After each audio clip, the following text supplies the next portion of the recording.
guys, welcome to Starting Out Solitary. It's Vicky, one of your subs. I'm subbing for Sarah today, and this week's topic is traditional versus New Age witchcraft. Before I get started, I apologize for all of this. I feel like I'm sick like half the time as I sub, but I'm sick today, so I'm just laying down, hanging out, and making a video for you guys. So basically, when it comes to New Age and traditional witchcraft, there are a lot of differences, and when it comes to the pagan community, there are New Age pagans and there are traditional pagans, and there are some people who just kind of do everything, like me and a lot of other solitary practitioners. But they're definitely very different things, so I think that we should talk about the differences between those today.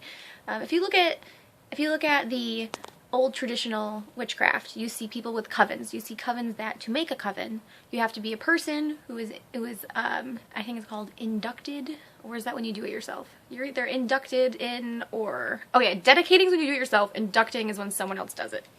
There you go. So they induct you in, and you are like a first level initiate, and you have to go through all the stuff, and then once you are like a third level high priest or priestess, you then have the ability to make your own coven.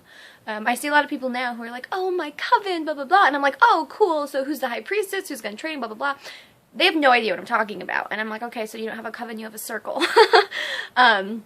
So there's a lot of differences with things like that. If you have a circle, that's much more of a New Age thing. It's a group of pagans who pretty much were solitary or have experienced paganism solitary or are new to it, and you all get together and you learn about things, and sometimes there's a leader of the group, sometimes there's not. Everybody just kind of decides what they're going to do, and you get together and celebrate the Sabbats and the Esbats and everything like that, so that's really nice.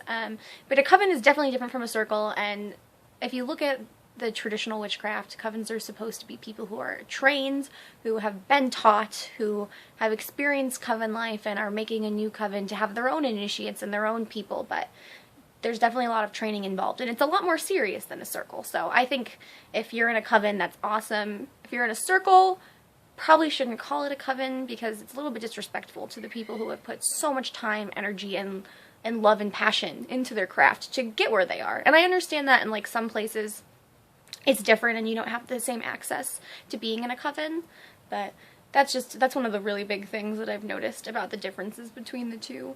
The other things are, here's one I hear a lot. New Age people write spells on their computers and even have a computer book of shadows. Okay, I have nothing against this. Do this if you want to do this, if it's easier for you, if you don't want to lose it, get it ruined, totally fine. But some people get really mad about this. I know some like traditional pagans who are like, no, your book of shadows is your book of shadows. Like, it's a book. It's not, you can't put it on Google Docs.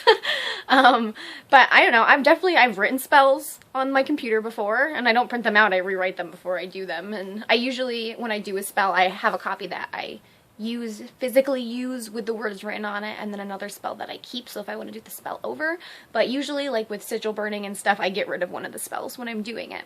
So for me, doesn't really work. My book of shadows is definitely not on the computer, but when I was in middle school and I was writing spells and I was getting my pagan stuff together and couldn't have a book of shadows, definitely on the computer. So, I mean, there's a lot of differences between the two. Those are two of the bigger ones, but I don't know. I think everybody should just get along.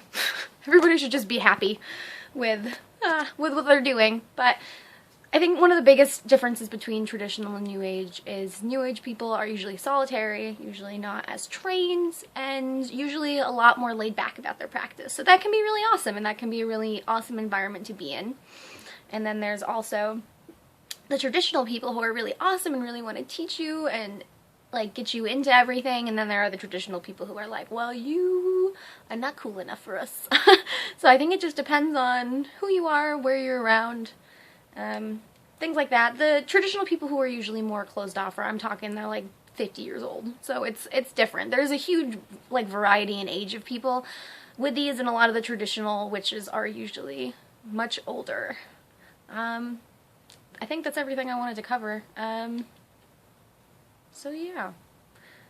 Traditional, New Age, both awesome, both different. New Age is just kind of like the hippies of the pagans, and traditional is more of like the hard studiers, serious, life-changing, life revolves around it sort of pagans. So both valid choices, both awesome, and yeah. I hope you guys are having a good week. I hope you guys have liked the other videos this week, and hopefully people will touch on some stuff a little bit more detail than I did, but that's all I really had to say for you guys this week. I hope you enjoyed the video, and I will talk to you next time. Bye, guys!